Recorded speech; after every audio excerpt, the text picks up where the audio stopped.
They're not in Mississippi, not in Alabama, but in the supposedly progressive North, in states like Illinois, Washington, Minnesota, and even Connecticut, there are still towns where Black Americans are quietly warned not to stay after dark.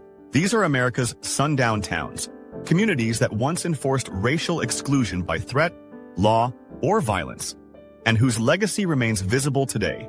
In this video, we'll uncover northern towns that were once off-limits after sunset, explore how their histories still shape who lives there, and ask why some communities in 2025 remain divided by color lines drawn more than a century ago.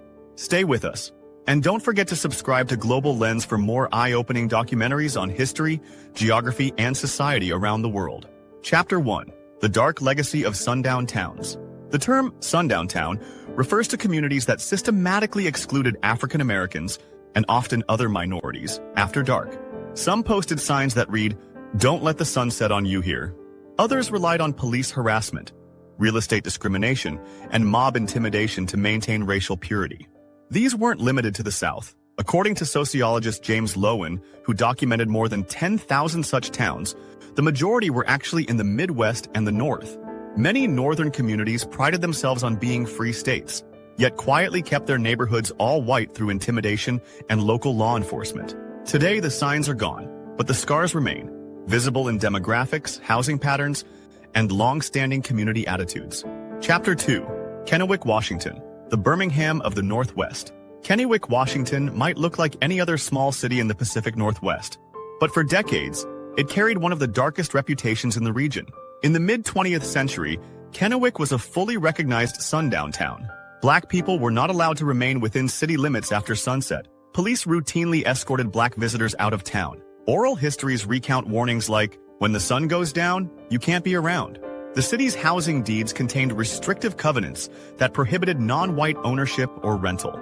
By 1963, there were fewer than 10 Black residents in Kennewick. The city earned the nickname the Birmingham of Washington, a reference to the segregationist violence taking place in the Deep South. According to 2020 data, about 2 to 3% of Kennewick's residents identify as Black, up slightly from near zero levels in the past. But that lingering imbalance, and the racist nostalgia still expressed by some older locals, shows how exclusionary systems can leave echoes that last generations. Chapter 3. Anna, Illinois. Ain't no N-word allowed. Few towns in America have a reputation as chilling as Anna, Illinois. For decades, locals have repeated an acronym explaining the town's name. Ain't no N-word allowed. That phrase dates back to the early 1900s, when African Americans were violently expelled from Anna and neighboring Jonesboro.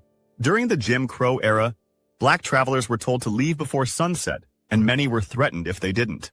Even now, visitors report hearing the term openly used. In one recent story, a white resident explained the acronym to a passing traveler, then waited until the Black companion left town. The fear that moment captures is part of a long lineage of exclusion.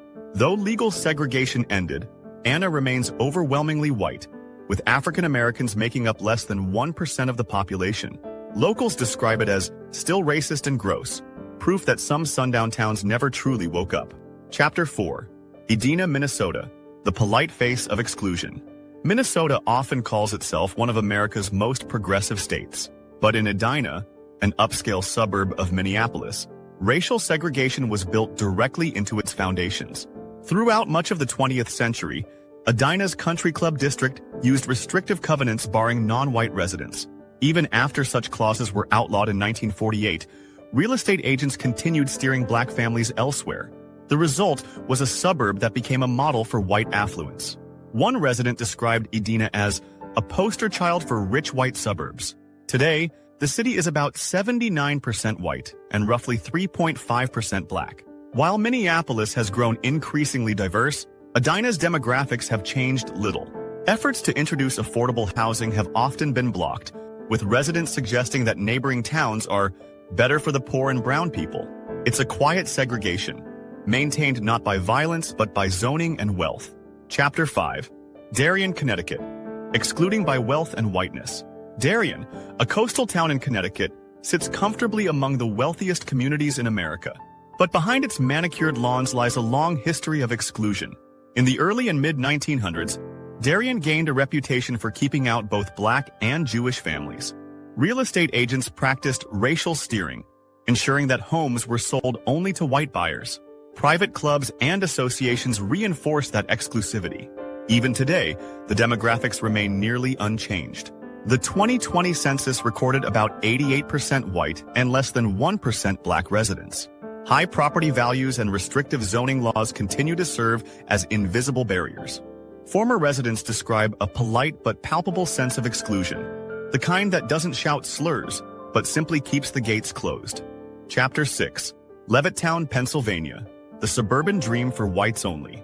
After World War II, Levittown, Pennsylvania, was hailed as the future of American suburbia, affordable homes for veterans and young families. But that future came with a racial condition. You had to be white.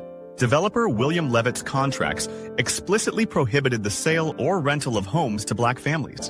In 1957, when the first black family, the Myers, moved in, they were met with mobs, protests, and cross-burnings that made national headlines. Though these restrictions were later struck down, the social damage was done. As of 2020, around 88% of Levittown's population is white, and roughly 3% black. Former residents describe casual racism as common, even generations after integration. Levittown's story exposes how America's post-war dream was never colorblind. It was built on exclusion, one suburban deed at a time. Chapter 7. Hawthorne, California. The city of good neighbors. In mid-century Los Angeles, Hawthorne proudly called itself a city of good neighbors. But for decades, that sense of neighborliness was reserved for white residents only. Like many California suburbs, Hawthorne enforced racial covenants in its housing deeds and used police intimidation to drive out black families. Redlining policies prevented African Americans from getting mortgages, ensuring they remained locked out of home ownership in the area. Although Hawthorne has become more diverse over time, the legacy remains. The city's black population today is still smaller than in many nearby communities, and the socioeconomic divide left by decades of exclusion persists. California's image of tolerance doesn't erase the history written into its property records. Chapter 8. Milo, Maine. The Klan's northern stronghold. It's hard to imagine the Ku Klux Klan marching in broad daylight through a small Maine town, but that's exactly what happened in Milo in 1923. That year, the town hosted the first daylight Klan parade in U.S. history, and the first ever in New England. Hundreds of Klansmen in white robes paraded down the streets as thousands of locals watched. The event marked the Klan's expansion into the North, showing that white supremacy was not a Southern phenomenon, but a national one. Today, Maine has made genuine strides toward inclusion. The Maine Human Rights Act prohibits discrimination based on race, color, or national origin. Groups like anti-racism organizing in Maine continue to push for equality and education. But Milo's history stands as a warning. Even the most remote corners of the North were not immune to organized hate. Chapter 9. Goshen, Indiana. From denial to dialogue. Goshen, Indiana, was once a textbook sundown town. For decades, police and residents made sure black travelers knew they were not welcome after dark. Oral histories describe warnings to leave before nightfall, backed by threats of violence. Even long after legal segregation ended, the town remained overwhelmingly white. One former resident said, "I was treated differently for the color of my skin. I never felt safe there." By 2020, Goshen was about 74% white and 2% black, still reflecting its exclusionary past. But in recent years, the town has begun confronting that legacy. In 2023, a local documentary titled Goshen, a Sundown Towns Transformation explored how the community was trying to reckon with its racist history. Public acknowledgement marked a small but meaningful step toward change. Chapter 10. Vienna, Illinois. A legacy that lingers. Vienna, Illinois, located in Johnson County, shares a story strikingly similar to Anna's. Throughout much of the 20th century, black residents were explicitly told to leave before sundown. Travelers passing through were warned to move on before nightfall. These warnings created a culture of fear that lasted generations. Even today, Vienna's demographics show the lingering effects of exclusion. The town is about 90% white, and the black population ranges between 1% and 4%, depending on the dataset and year. While the numbers show some progress, Vienna remains far less diverse than the state average, a living reminder of how racial bans can outlast the laws that once enforced them. Chapter 11. Cicero, Illinois. the riot that shocked the nation.